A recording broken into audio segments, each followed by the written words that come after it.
They can't find 1.8 billion euros to save a country from default.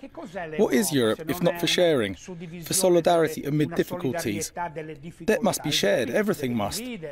We're squeezed within treaties that were signed by people who are mentally ill. They tied us up inside a blocked fiscal system, and the Constitution imposes a balanced budget. So if you want to invest, you can't.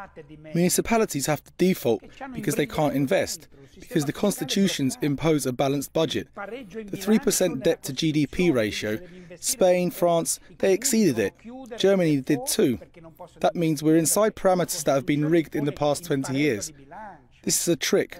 We're inside this trick and we can't move.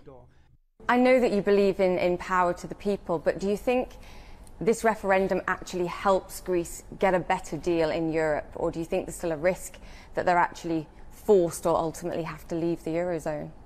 The question's quite difficult. In the short term, I think the referendum will be a great sacrifice for Greece.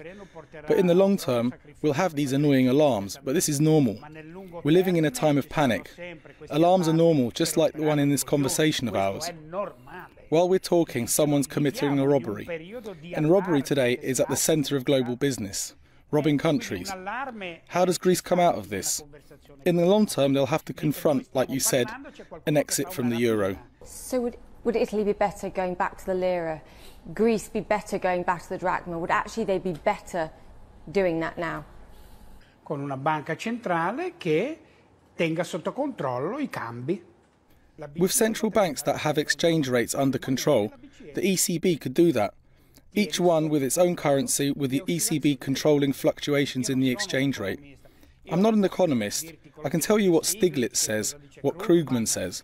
They're saying this system isn't working. I'm saying it with my soul. I say it with the common sense of a comedian. We're dealing with a crazy state of mind. This isn't a financial or economic situation.